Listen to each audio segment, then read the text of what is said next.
Assalamualaikum warahmatullahi wabarakatuh. Selamat siang. Bagaimana kabarnya hari ini? Semoga semua dalam keadaan sehat dan tetap semangat untuk belajar.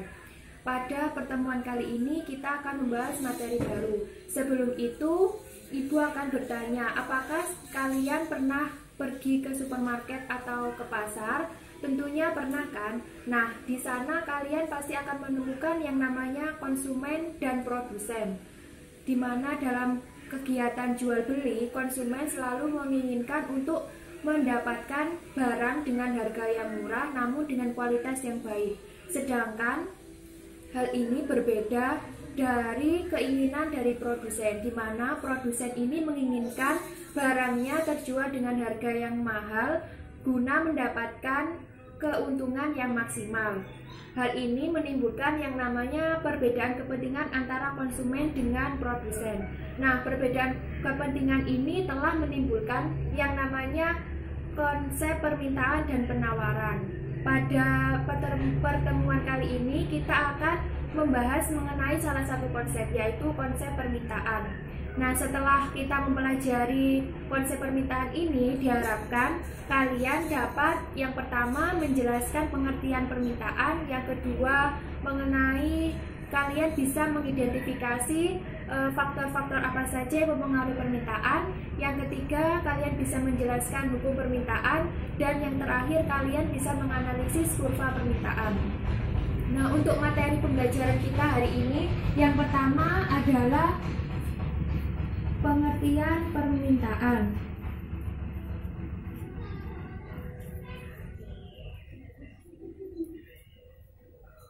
Nah, pengertian permintaan ini adalah permintaan adalah jumlah barang dan jasa yang dibeli atau diminta oleh konsumen dengan tingkat harga tertentu atau pada waktu tertentu. Nah, permintaan ini terjadi ketika konsumen menginginkan suatu barang dan jasa yang disertai dengan keinginan untuk membayarnya atau kemampuan untuk membayarnya. Nah, permintaan barang ini tidak selalu sama, sebab ada faktor-faktor yang mempengaruhi tinggi rendahnya suatu permintaan, di mana faktor pertama yang mempengaruhi permintaan adalah yang pertama harga barang substitusi dan komplementer, yang kedua jumlah penduduk, yang ketiga selera konsumen, yang keempat tingkat pendapatan,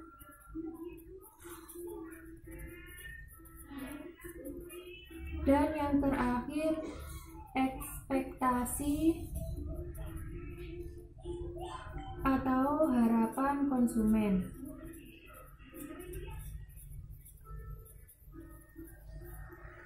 Nah, ini merupakan faktor-faktor yang dapat mempengaruhi tinggi rendahnya permintaan suatu barang dan jasa. Kita akan membahas satu persatu. Yang pertama adalah harga barang substitusi atau pengganti dan komplementer. Naiknya harga barang substitusi atau pengganti ini bisa mempengaruhi harga atau permintaan dari barang yang digantikannya. Misalnya saja saat ada kenaikan pada harga tiket kereta api.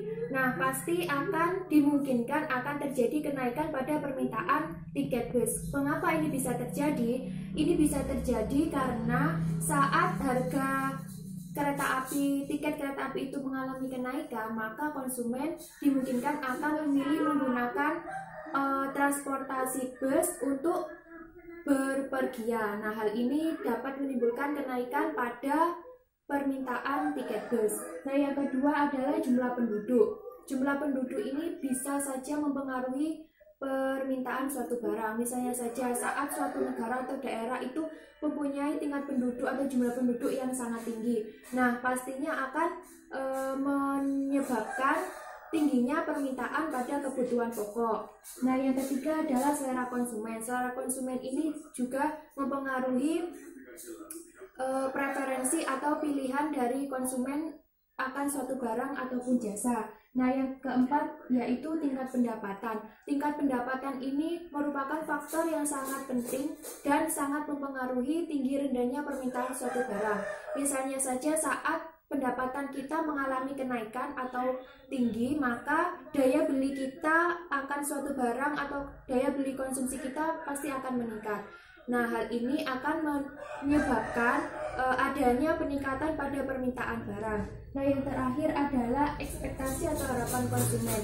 Ekspektasi atau harapan konsumen ini adalah peramalan yang akan terjadi di masa depan. Misalnya saja sekarang ini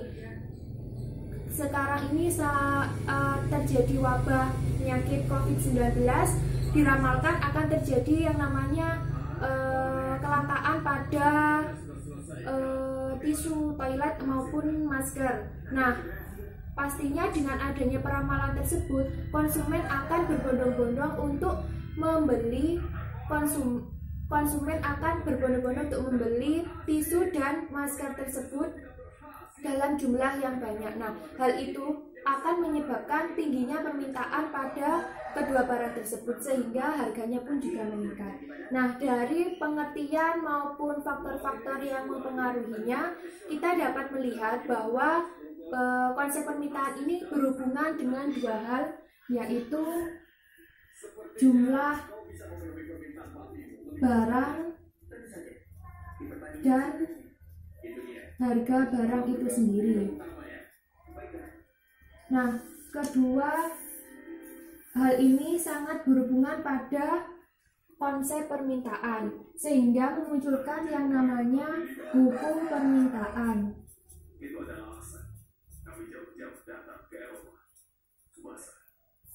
Hukum permintaan ini berbunyi apabila terjadi kenaikan harga suatu barang, maka permintaan akan barang tersebut juga mengalami penurunan. Sedangkan saat harga barang mengalami penurunan, maka permintaan barang tersebut akan mengalami kenaikan. Untuk lebih menyederhanakannya, kita bisa menuliskan dengan P Q P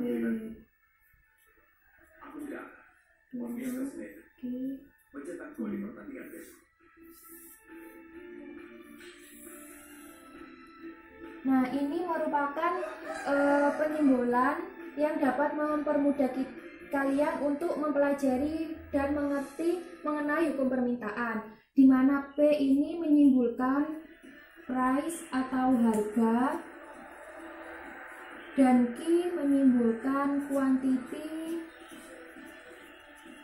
atau dijelaskan mengenai hukum permintaan, di mana bentuk sederhananya seperti ini.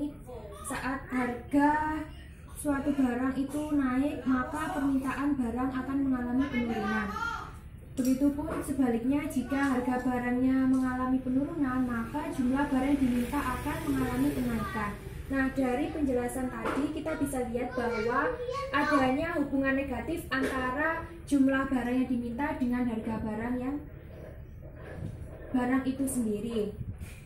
Nah, untuk lebih jelasnya kita akan membuat satu contoh di mana ini merupakan tabel permintaan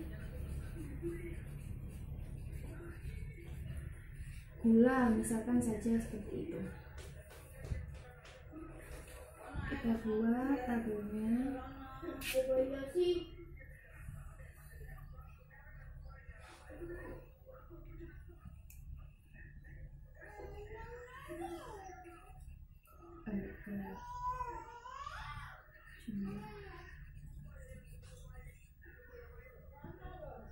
Misalnya saat harga gula sebesar 7.000, konsumen akan meminta gula sebanyak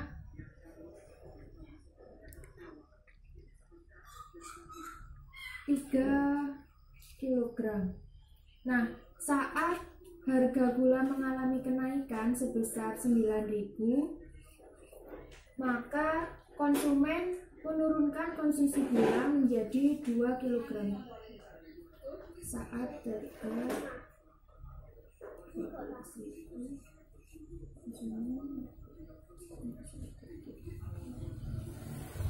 Nah, dari tabel ini dapat kita lihat bahwa semakin mahal harga gula, maka jumlah barang yang diminta konsumen juga akan semakin menurun. Hal ini karena konsumen akan berpikir 2 kali untuk membeli gula sebab harganya yang mahal. Nah, dari tabel permintaan gula ini kita bisa membuat kurva permintaan. Kurva permintaan. Nah, kurva permintaan ini apa? Kurva permintaan ini adalah kurva yang menunjukkan hubungan antara barang yang diminta dengan harga barang itu sendiri. Dari tabel ini kita bisa membuat kurvanya. Ini P, price, dan Q, quantity. Saat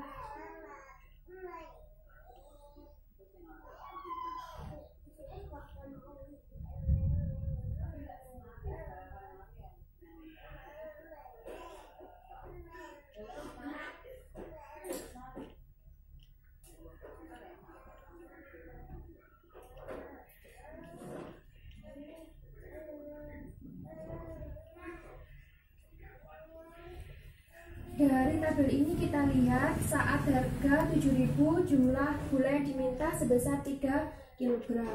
Kita hubungkan.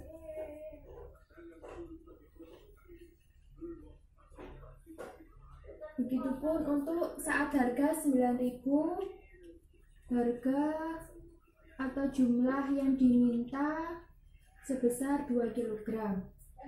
Saat harga 12.000, jumlah gula yang diminta sebesar 1 kg.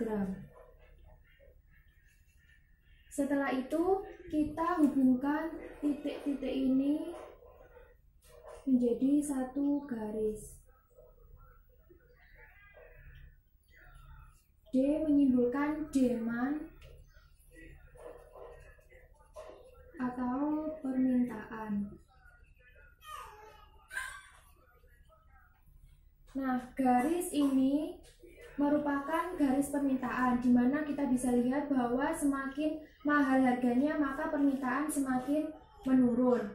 Nah, dari kurva permintaan ini kita bisa menuliskan poin-poin penting. Yang pertama yaitu bahwa kurva permintaan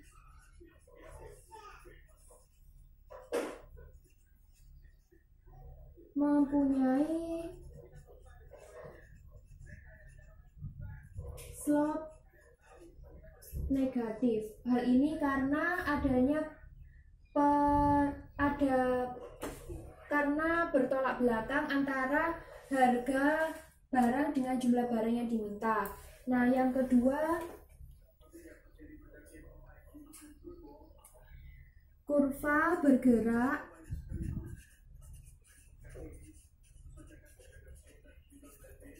dari kiri atas ke kanan bawah. Nah, yang ketiga, pergeseran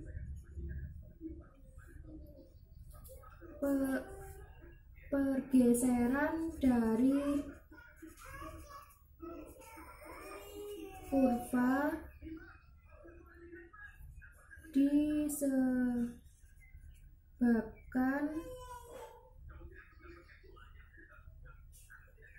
karena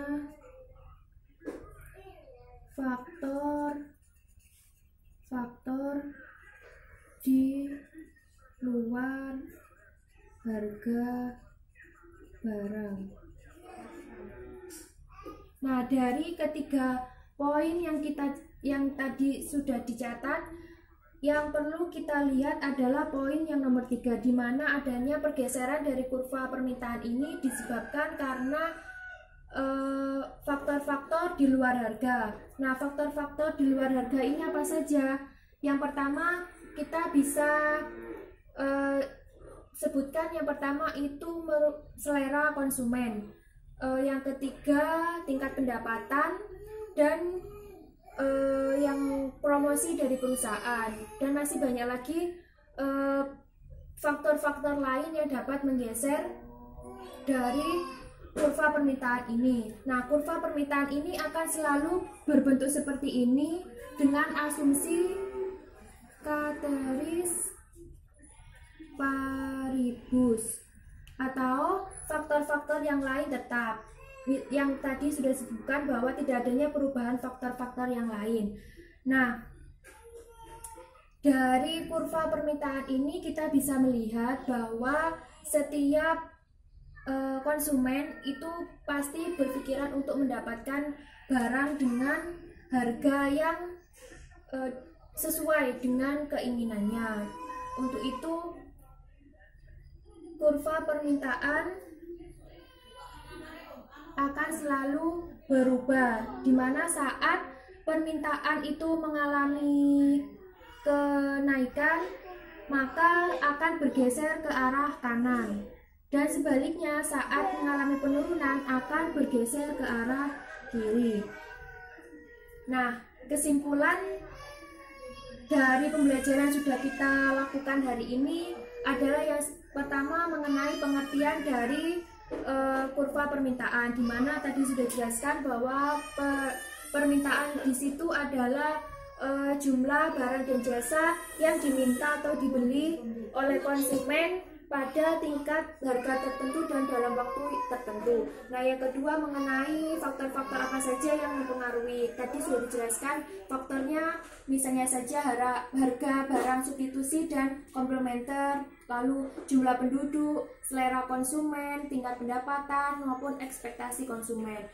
Nah, setelah itu kita juga belajar mengenai yang namanya hukum permintaan. Hukum permintaan tadi berbunyi jika harga barang mengalami kenaikan, maka permintaan barang akan mengalami penurunan. Begitupun sebaliknya. Hal ini menunjukkan bahwa permintaan ini mempunyai slope negatif atau saling bertolak belakang. Nah, yang ketiga yaitu tadi kita sudah belajar mengenai kurva permintaan, di mana hal yang perlu dicatat adalah bahwa kurva permintaan ini bergerak dari kiri atas ke kanan bawah. Nah, adanya pergeseran dari kurva permintaan ini disebabkan karena faktor-faktor di luar harga barang itu sendiri. Misalnya saja tadi selera, lalu pendapatan. Nah, kurva permintaan ini akan selalu berbentuk seperti ini dengan asumsi ceteris paribus atau semua faktor-faktornya sama. Nah, dari semua pembelajaran kali ini diharapkan kalian dapat memahami semuanya dan bisa mempelajarinya dengan baik.